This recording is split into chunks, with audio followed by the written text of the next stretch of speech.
Good day, everybody. Today on ADVMedic, we're going to give some stuff away.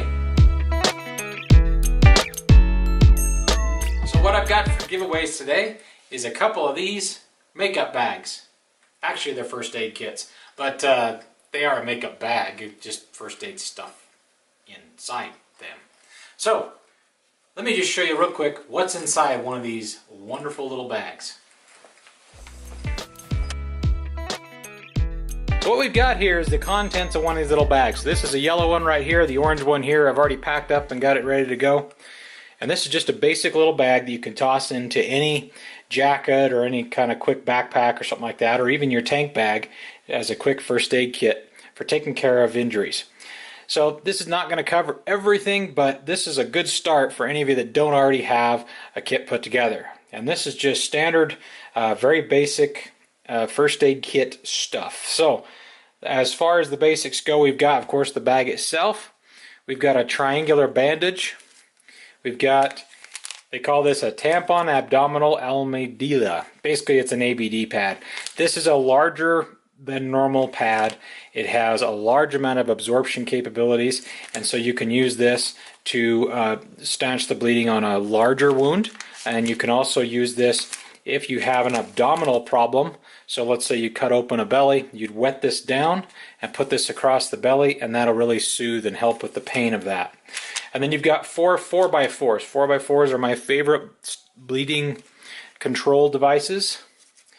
You've got a small bag full of a couple of nitrile gloves, and then you've got some alcohol wipes, some iodine wipes, and a few different sizes of band-aids. So this basic little kit goes in this little bag here, and this makes for a really good quick response first aid kit. So I want to cover real quick some additional items that I carry in my kit in addition to this very basic kit. So the basic kit, of course, is going to help with a lot of small wounds and things like that we oftentimes get when we're riding bikes. But if you want to get a little more advanced and you want to be able to take care of people in medical situations or burns and things like that, then you can add to that as time goes on as you learn how to use some of these tools. So I just want to give you a quick overview of some of the tools that I use in my bag. I carry a very large bag, and I could be here for an hour talking about what I use. So a couple things that are very important. Number one is this right here. This is oral glucose, and this is basically just a sugar paste. And what this is designed for is I have a couple people I ride with and some friends and family members that are diabetic, and if they forget to eat properly or forget to calculate their food properly with their insulin or take too much insulin, then their blood sugar will drop down to dangerous levels.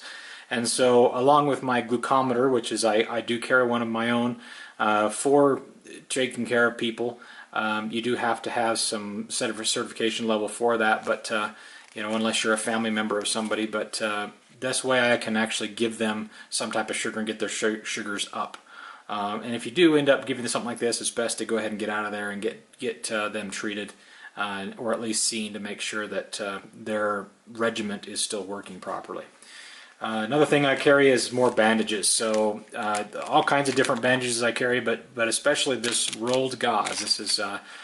This is stretch gauze. There's different types, Kerlix and several different kinds. But I'm a big fan of this 2-inch, and then there's a 3-inch that I use quite a bit. And that works really well for wrapping around heads, wrapping around arms and legs and things like that, and it provides an easy way to secure a bandage for a person. Another thing that I really always carry with me in many different forms, this is just one of those, but is a barrier device. So this is for CPR, and I have had the chance to use these on several occasions, and when I'm on my bike, I especially have this type of barrier device. The reason being is when I'm in my vehicle, I have a pocket mask or a BVM, and I'll throw a picture on the screen up of those. But this device allows me to do mouth-to-mouth with a patient and not worry about getting any of their germs, any of their blood, vomit, spit, whatever it is, into my mouth, which I avoid at all costs, especially with the crazy diseases we have nowadays. So this is really simple. It's just like a It's like a big plastic sheet, and it's got this plastic piece. The plastic piece goes into the patient's mouth, and you breathe into this side. And you can see there's kind of a filter or a check valve there, so it doesn't allow it to come back at me. In turn, they don't get any of my gombu stuff. So works out really well. And as long as you're holding the head properly, we just breathe in until the chest rise. And I have got to use these, and they work very, very well. And they're really cheap. You know, you're talking a couple bucks, and we'll probably do a giveaway for some of these in the future here. Another thing I carry is a wire splint. So this is a nice small solution. There's many different kinds of splints that we carry. But this is a wire one, and so this one allows you to be very, very small. But this thing, when you bring it up, you can actually splint a finger, or you can splint an arm. And that you probably couldn't do a leg very well, but you could maybe make it work. But this is a lot better. You want to, of course, pad the arm before you put this on their arm. But this gives you something rigid to be able to work with. And when you fold this into a taco shape, as you can see here, this makes for a very rigid type of structure. Another thing we carry, I always try to carry, is an ice pack. And this is just for swelling and things. Also, if someone gets too hot, ice packs are kind of nice to have. And these here, I found that this brand, as well as a couple others, and we'll do probably an ice pack review. There's a few different brands that I recommend, but just remember, with any kind of ice pack, you never want to put these directly on the skin. You can actually freeze the skin, so you want to make sure you have something, at least a bandage or a piece of cloth between the ice pack and the skin. And then this is Burn Shield, and there's many different brands of this. There's Burn Stop. There's several different ones out there. What this is this is just like a goopy, almost Neosporin-like. It's an antiseptic formula, and so this one has melaleuca in it, and tea tree oil is what that's also called, and then purified water for the most part. And so that's what gives this kind of an antiseptic deal to it, but it's a sterile dressing, and it's kind of like a sponge, and you'd place this on a burn and then wrap it up with, say, your rolled gauze, and that will soothe the burn. And burns are fairly common for motorcycles, so I do carry one of these as a nice small packet. An important note on these is you never want to put a burn dressing like this onto a 3rd degree burn, or a full thickness burn is another term for it.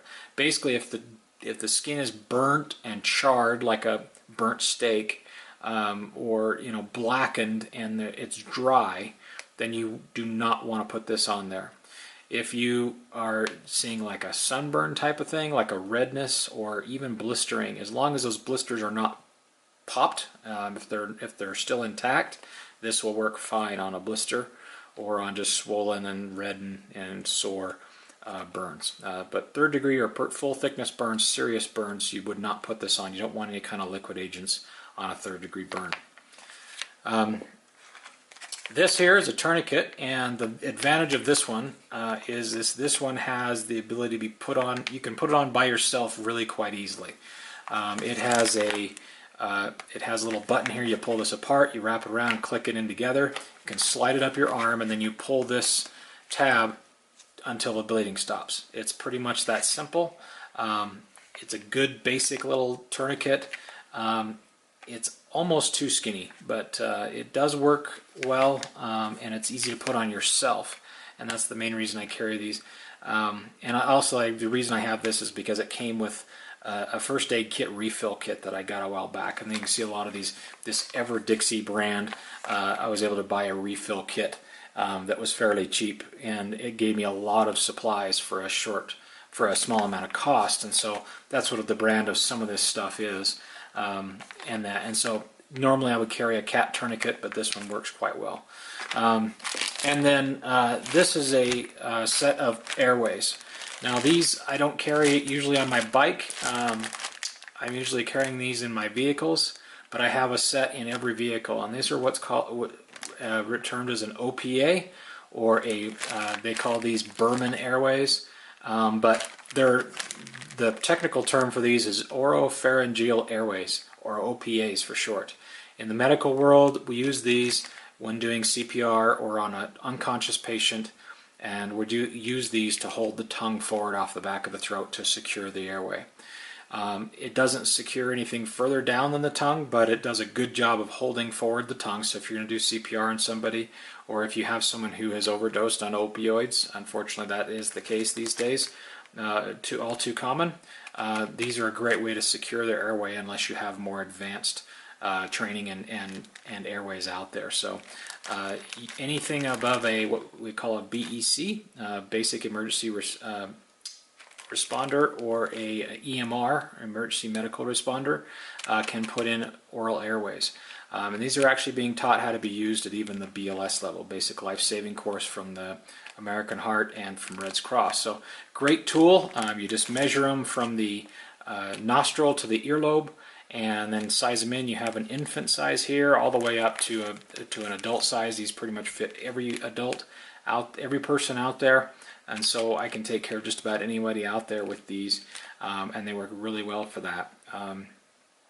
You just got to be careful the way you put these in, and it takes a little bit of practice, but they really just slip right in very easily, and they can really save a life. So great tool to have, and of course they're cheap and easy to throw into any kit. So that's my basic kit, and we'll go into more of this stuff at a later date, but I just wanted to give you kind of an overview of the first aid kits that we carry on a motorcycle. So I'm sure you're wondering how you can win one of these great kits. We're going to pick 2 at random out of the first 50 subscribers, and they're going to receive one of these kits for free. So all you have to do is like and subscribe. At 50, we're going to go ahead and send these out at no cost to those 2 people. I hope this was informative and helpful for you. Please leave comments down below of what you also include in your first aid kit, and any experiences that you might have had helping people on the trail, whether they were strangers or not. Hope you all stay safe, ride well, and we'll see you on the trails.